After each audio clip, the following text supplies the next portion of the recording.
서울 소공동에, 서울 잠실에, 부산 해운대와 제주도 중문에 롯데호텔이 있는 건 아셨지만 미국 뉴욕 맨하튼 한가운데에도 롯데호텔 생긴 거 알고 계셨나요? 과연 롯데는 뉴욕에서도 롯데했을지? 안녕하세요, 또 떠나는 남자 또떠남입니다. 대한민국을 대표하는 호텔 중 하나인 롯데호텔은 경쟁 상대인 신라호텔과는 달리 한참 전부터 해외 시장 진출에 적극적이었는데요. 2010년 롯데호텔 모스크바를 시작으로 미국 본토와 괌, 베트남 등을 중심으로 해외 시장 포트폴리오를 확대해왔죠. 그런 롯데호텔이 2015년 전세계의 중심이자 수백 개 호텔 브랜드 간 전쟁이 펼쳐지는 뉴욕 맨하튼 한가운데에 진출했는데요. 롯데 뉴욕 팰리스 호텔이 바로 그 주인공입니다. 롯데 뉴욕 팰리스의 경우 빈 땅에 롯데가 세운 호텔은 아니고요. 원래 뉴욕 팰리스 호텔로 운영되던 것을 2015년 롯데가 인수하여 오픈한 것이죠. 롯데호텔은 이름에서도 알 수 있듯 프랑스 등 고급 유로피안 감성을 지향하는데요. 다만 그 비전을 구현해내는 과정에서 다소 짜칠 때가 많아 우스갯소리로 롯데가 롯데했다고 말하기도 하죠. 그럼 과연 롯데는 뉴욕에서도 롯데했을지 지금부터 확인해 보실까요? 호텔은 뉴욕 맨해튼 안에서도 중심 중의 중심, 미드타운의 50번가와 메디슨 애비뉴가 교차하는 곳에 위치하는데요. 여행하기에 굉장히 좋은 입지에 위치하고 있죠. 뉴욕 한가운데에서 롯데를 보니 타임스퀘어에서 삼성 간판을 보는 것만큼 국뽕이 차오르긴 했는데요. 입구를 통과해 안쪽에서 보이는 모습도 100년이 넘은 호텔답게 근사한 모습입니다. 깔끔한 흰색 바탕에 검은색 무늬가 새겨진 대리석 바닥부터 반원 모양의 프런트 데스크와 샹들리에까지 영락없는 뉴욕 고급 호텔다운 클래식한 모습인데요. 더 안쪽으로 들어가면 오페라 공연장을 보는 것과 같은 근사한 계단이 나타납니다. 호텔은 크게 1880년 세워진 역사적 랜드마크 빌라드하우스와 100년 뒤인 1980년 오픈한 51층짜리 스카이스크래퍼로 나뉘는데요. 지금 보시는 근사한 중앙 홀과 계단이 바로 공식적으로 뉴욕 랜드마크로 등록된 빌라드하우스의 일부인 거죠. 노란 거품과도 같은 샹들리에가 달린 공간은 짙은 금속으로 처리된 난간과 고풍스러운 조각이 어우러져 호텔의 격을 한층 높이고 있습니다. 주로 객실이 위치한 51층 높이의 스카이스크래퍼와는 달리 빌라드하우스엔 각종 시금업장이 자리하고 있는데요. 입구부터 번쩍번쩍한 바 골드룸은 실제 내부가 더 번쩍번쩍한 모습이죠. 마치 유럽 르네상스 시대의 화려한 성당을 보는 것과 같이 골드룸은 사방을 금색으로 장식하여 눈이 부시는 모습인데요.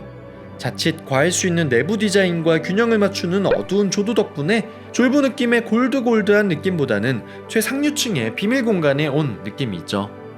조식이 제공되는 안쪽의 빌라드 레스토랑 역시 넓지 않은 공간이지만 분위기만큼은 유적지에 온 느낌인데요. 단품 메뉴로 이용이 가능한 빌라드 레스토랑의 조식은 늦잠 고픈 분들이라도 꼭 가서 아침 챙겨 먹어야 할 만큼 분위기 깡패의 모습을 보여주고 있습니다. 이외에도 뉴욕에서도 전통 있는 고급 바로 손에 꼽히는 레러티즈의 경우 프라이빗하게 술 한잔 하실 수 있는 건 물론 말도 안 되는 귀한 술까지 구경할 수 있고요. 로비 끝에 있는 로비 라운지나 로비 라운지의 비밀 계단을 통해 갈 수 있는 칵테일바, 트러블스 트러스트까지 뉴욕에 이런 데가 있었나 싶을 만큼 놀라운 공간의 연속이었습니다. 맨션이라고도 불리는 빌라드 하우스는 호텔의 최상위 스위트로 가격조차 알 수 없는 금액의 스위트가 있다고 하고요. 일반 투숙객은 51층의 스카이스크래퍼에 있는 객실에 머물게 됩니다. 롯데 뉴욕 팰리스엔 사실 2개 호텔이 있는데요. 스카이스크래퍼의 9층부터 36층까지는 그냥 롯데 뉴욕 팰리스, 41층부터 55층까지는 더 타워스 앤 롯데 뉴욕 팰리스로 구분됩니다. 9층부의 더 타워스 앤 롯데 뉴욕 팰리스는 포브스 5성급 호텔이고 저층부 롯데 뉴욕 팰리스는 성급은 없는 포브스 추천 호텔 중 하나이죠. 제가 투숙한 객실은 고층부 더 타워스 앤 롯데 뉴욕 팰리스의 가장 일반 객실인 럭셔리 타워룸인데요. 사실 시금업장에서 한층 올라간 기대치를 생각하면 객실은 그냥 오래된 뉴욕 호텔 느낌이죠. 대신 뉴욕 호텔답지 않게 넓은 건 장점인데요. 43제곱미터의 객실은 정직한 직사각형 구조이고요. 제가 묵었던 방이 45층이었는데 맨해튼 경치가 정말 끝내주죠. 호텔 빌라드 맨션보다 1년 먼저 세워진 세인트 패트릭스 대성당 덕분에 앞이 막히지 않고 탁 트인 모습인데요. 침대가 하나 있는 킹 객실에선 이처럼 마주보고 앉아있을 수 있는 테이블이 놓여있다는 것도 특징입니다. 욕실도 객실만큼이나 여유있게 꾸며져 있고 몰튼 브라운 어메니티가 제공되네요. 더 타워스 앤 롯데 뉴욕 팰리스의 객실은 킹 또는 트윈의 침대 구분만 있고 그 외의 차이는 없고요. 일반 객실 외에 특별한 스위트가 몇 종류 준비되어 있습니다. 그 중에서도 최상위 로열 스위트는 4개 객실이 준비되어 있으며 유명 디자이너들과 협업을 하여 유명한데요. 지금 보시는 주얼 스위트 바이 마틴 카츠의 경우 보석 디자이너 마틴 카츠가 직접 객실 디자인에 참여하여 각종 보석은 물론이고 샹들리에와 가구에 마틴 카츠의 손길이 느껴지는 걸 볼 수 있습니다. 특히 로열 스위트의 경우 3층으로 이뤄진 트리플렉스 객실인데요. 객실 내에 엘리베이터가 있는 건 또 처음 보네요. 객실 내부에 아름답게 꾸며진 보석 디자인도 눈길을 끌지만 프라이빗 루프탑을 가지고 있어 맨해튼 경치를 보며 자쿠지도 즐기고 파티도 즐길 수 있다는 점이 좋습니다. 평생 묵어볼 일은 없겠지만 뉴욕의 롯데호텔에 이런 객실도 있다는 점이 참 특이하네요. 롯데 뉴욕팰리스의 스위트와 시금업장은 한때 선풍적인 인기를 끌었던 가십거를 촬영한 곳이기도 합니다.